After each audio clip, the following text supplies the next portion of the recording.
Halo, Assalamualaikum warahmatullahi wabarakatuh. Pada sesi ini kita akan belajar tentang ergonomic tool design ataupun hand tools, kaitannya dengan prinsip-prinsip dalam mendesain sebuah alat bantu. Nah, di dalam tools design sendiri definisinya adalah sebuah alat bantu yang dibuat berdasarkan dari kekuatan tangan. Nah, di sini sifatnya adalah portable, kemudian bisa disupport baik dari secara keseluruhan ataupun partial dari tangan si operator. Kemudian untuk tools ini diaplikasikan juga untuk mengolah ataupun mengolah dari bahan baku. Nah, dari hand tools design teman-teman bisa melihat di sini ada beberapa contoh dari hand tools. Biasanya bisa digunakan untuk di perkebunan, gardening ataupun alat rumah tangga, ataupun bisa juga untuk di peralatan mekanik. Nah, di sini ada bad design dan good design berdasarkan ergonomics perspektif ya.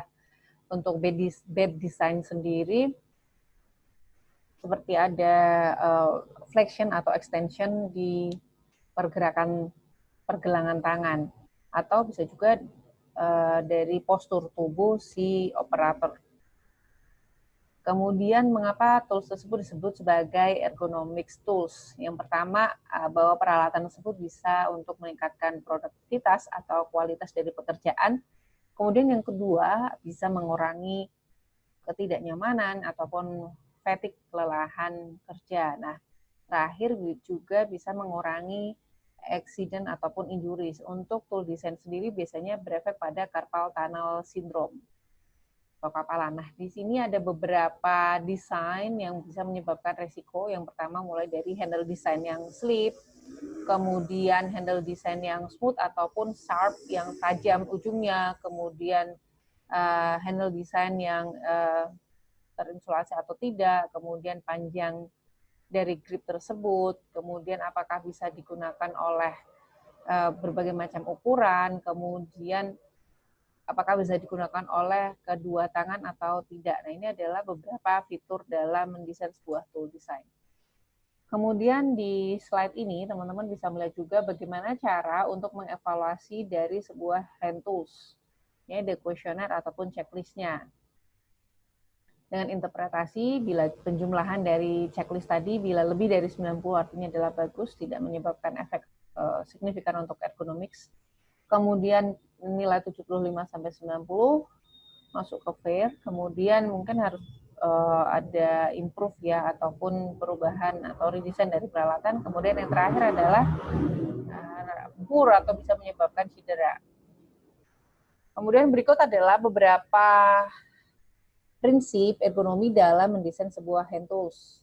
Yang pertama, avoid rigid from fitting handles with grooves or each finger. Jadi bisa mengurangi dari ini ya kekakuan dalam mendesain sebuah alat, terutama dalam handles. Teman-teman bisa dilihat di sini ya. Jadi kalau ada handles ada bentuk seperti groove seperti itu, finger groove.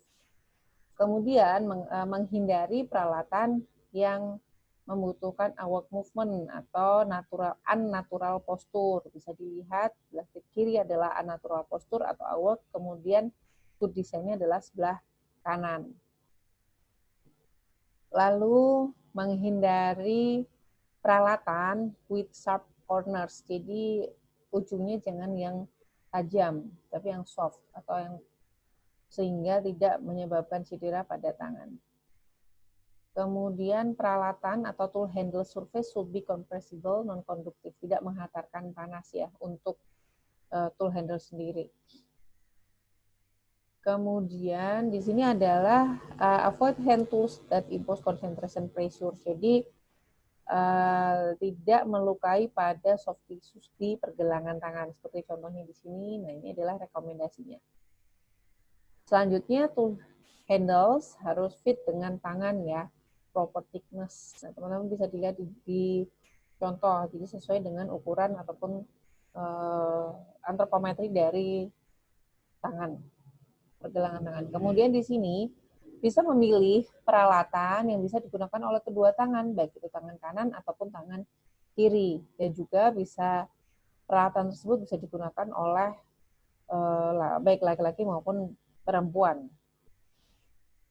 Kemudian selanjutnya adalah memilih special purpose untuk alat yang spesial untuk tugas yang spesifik juga. Contohnya bila teman-teman ingin memotong daging, maka pisaunya adalah harus pisau khusus yang besar. Kemudian untuk memotong roti juga sama ya giginya.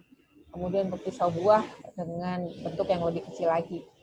Nah, selanjutnya consider the angles of the grip from arm and tools to minimize deviation. Jadi memperhatikan dari sudut untuk peralatan. Memperhatikan aspek dari ini pergerakan tangan atau wrist. Kemudian selanjutnya adalah consider provision for tool safety. Jadi harus diperhatikan juga misalnya tata cara penggunaan, kemudian apakah peralatan tersebut sudah cukup di maintenance, dirawat, kemudian adanya PPE atau personal protective equipment. Misalnya teman-teman ada memberi toolbox, biasanya juga disertai dengan sarung tangan. Selanjutnya adalah avoid tool handles. Nah, ini hampir sama seperti sebelumnya ya, konsentrasi terhadap area yang sensitif sehingga mengurangi peradangan pada tangan ataupun saraf yang ada pada palm of the hand, telapak tangan. Lalu untuk peralatan yang ada vibrasinya sebaiknya ada dampening atau peredam. Dan juga menggunakan tadi ya pipinya adalah anti-vibrating gloves. Selanjutnya memilih peralatan yang memperhatikan aspek ergonomics. Bisa dilihat dari gambar, ini adalah good design, bad design. Kenapa good design? Karena natural posture, sedangkan bad design adalah seperti aktivitas seperti flexion ataupun extension pada pergelangan tangan, seperti ini, bad design. Kemudian bisa juga tadi ya, bisa diterapkan beberapa tools, baik itu di tools desain untuk power grip, pinch grip, ataupun bisa juga digunakan untuk peralatan berkebun, ataupun untuk di peralatan rumah tangga ataupun di dapur.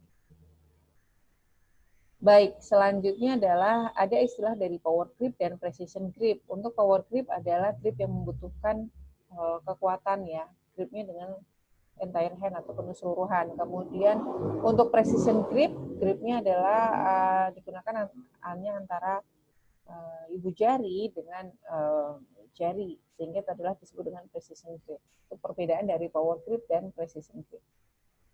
Baik, sekian untuk materi hari ini.